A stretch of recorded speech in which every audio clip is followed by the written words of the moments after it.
Hi, everyone, and welcome to Morning Coffee Break. I hope everybody's doing great this morning. It is Monday, February 5th. Currently, it's 38 degrees. High today is going to be a comfortable 60. No chance of rain today. Winds at 5 miles per hour. All right, and today we're going to have an out and about with Mike and Joy later on. When we went to Walmart the other day, and it was a beautiful day, and there's some pretty nice scenery on the way there and back. Well, no, we didn't do it on the way back, just on the way there because I had to use my phone in the store to check on Ibotta and scan stuff and stuff like that. So yeah, we did it. We drove to Walmart, and like I said, you can see some beautiful mountains. I don't know if I specifically was pointing out the mountains, but you can see them, in the background. Even from Walmart, there's some nice ones like back behind of Walmart. So anyway, yeah, that's what's going to be going on today. And what's for dinner? We got one of those Velveeta skillet dinners or whatever they're called. We got the ultimate cheeseburger macaroni, and we'll probably just have like some green beans with it or something. So yeah, that's a big haul. That probably should come out. Let's see, should come out tomorrow. I mean, I imagine, because I did the drive with us, or out and about is what I call them. I did that, on the way to Walmart, and then I had the haul after that, and it's a big one. We only, if any, we go just once a month, so we get a lot of stuff when we go. All right, for the jokes of the day, this one's called Missing Taxi Driver. Magistrate, what was he doing when you arrested him? He was arguing with a taxi driver, Your Honor. That is no proof he was drunk. That's the magistrate saying that. Policeman, well, Your Honor, there was no taxi driver there. So, I guess he was a little drunk. Two astronauts were in a spaceship circling high above the Earth. One had to go on a spacewalk while the other stayed inside. When the spacewalker tried to get back inside the spaceship, he knocked on the cabin door. There was no answer. He knocked again, louder this time. There was still no answer. Finally, he hammered at the door as hard as he could and heard a voice from inside the spaceship saying, "Who's there?" Okay, thought of the day. You often feel tired, not because you've done too much, but because you've done too little of what sparks a light in you. I don't know. So you can feel worse or more tired if you don't do anything, I guess. That's what he's saying. But anyway, that's from Alexander Den Heijer, Heijer. I guess that's higher. Okay. So let me see something. I saw a, where did it go though?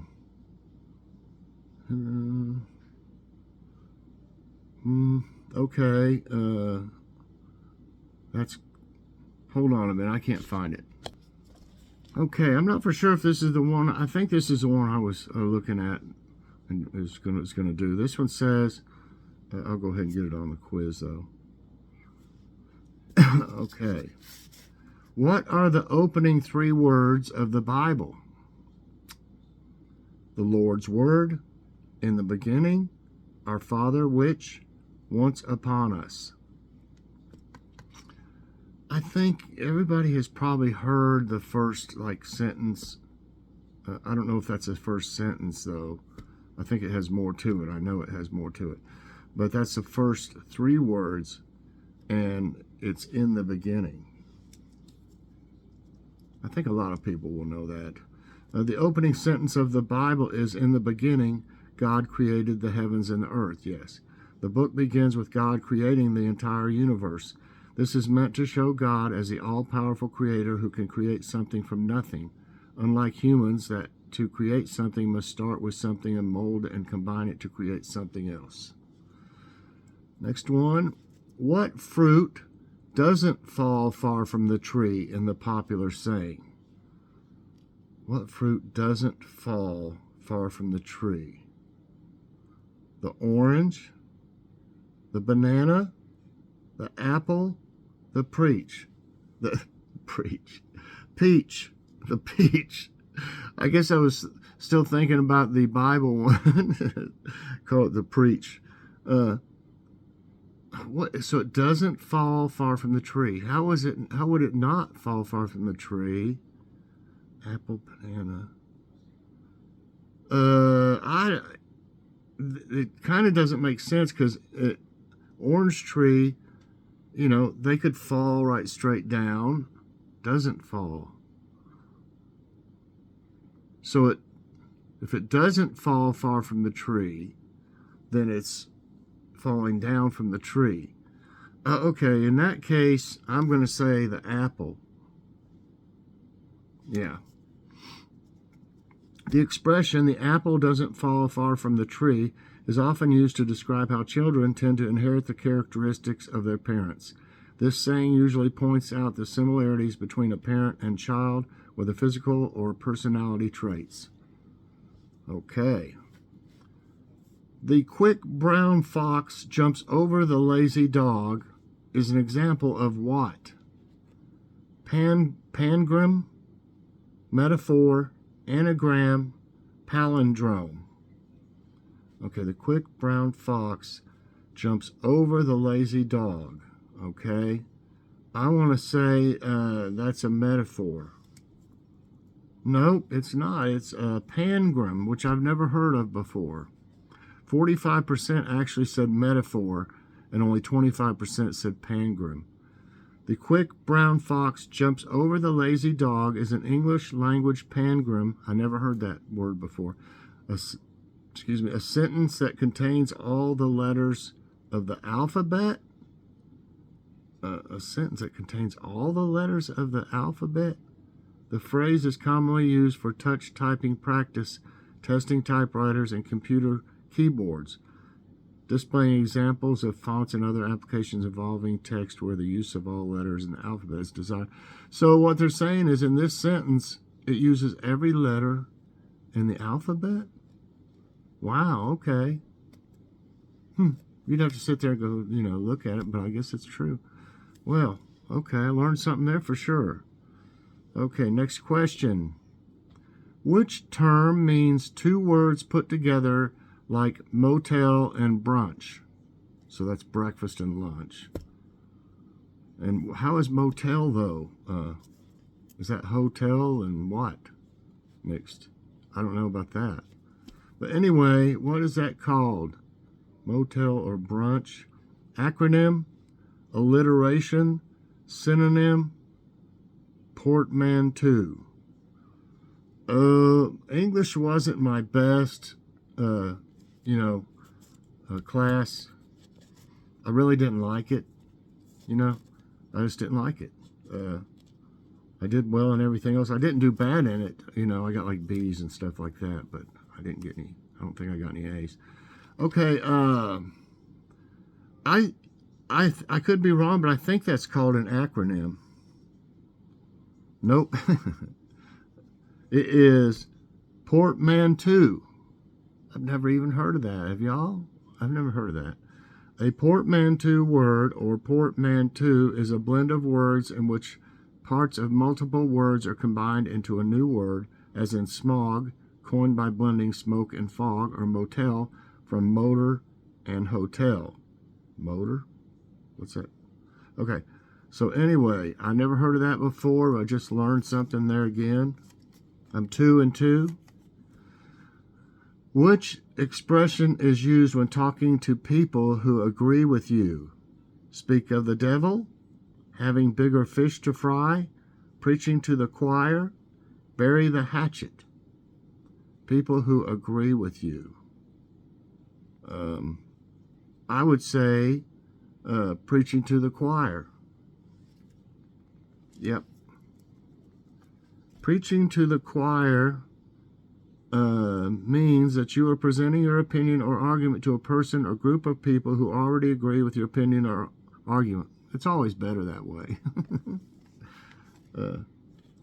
3 and 2. What was Aesop famous for? And I don't know what this has to do with it, but they got that there. Aesop, famous for trying to fly, painting, fables, sculpture. It seems like many years ago there was I don't know if it was a cartoon or something. I think it was like a cartoon type thing. I barely remember. But it was called Aesop's Fables. Do you all remember that or anything about that? I could be wrong, but I think I remember something that was Aesop's Fables. Aesop was by tradition a Greek slave, and he is known today exclusively for the genre of fables ascribed to him. Aesop's Fables, most of which have anthropomorphic animals as the main characters, have remained popular through history and are still taught as moral lessons and used as subjects for various entertainments. Just keeps on going. Okay, don't count your chickens before they hatch. Warns against being what? Too greedy, too generous, too optimistic, too pessimistic. Don't count your chickens before they hatch. I think, and it shows some chicken eggs, and I think that it is optimistic. Yeah. Don't count your chickens before they hatch is an old saying that means you shouldn't get your hopes up or make plans based only on assumptions because that can lead to disappointment. Sure could. Okay, what does the expression making a mountain out of a molehill mean? Making a mountain out of a molehill. Lying for benefit? Exaggerating a situation? Reacting aggressively, mistrusting someone. What do y'all think?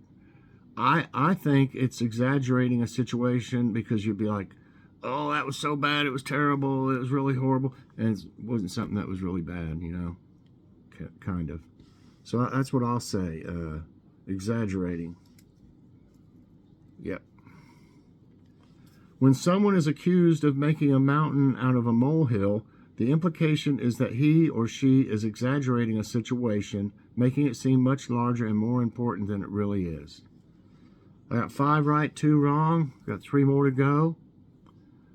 What is the translation of the Latin phrase carpe diem? And I think we had something on this, and I don't know if I can remember. You know what? This is the same one we had. I'm not going to do that. If y'all remember, I think I even showed that. It's the same exact one, so that's not really fair. But it was, if I'm not mistaken, that we're not counting this, was Seize the Day. Yeah, okay? Because it was exact same picture, everything. What is an antonym of malleable? Bright, innocent, oblivious, intractable. An antonym. Now see, I still can't remember exactly what an antonym is. Malleable. Malleable. Bright. I don't know about intractable. An antonym, malleable. I'm going to say,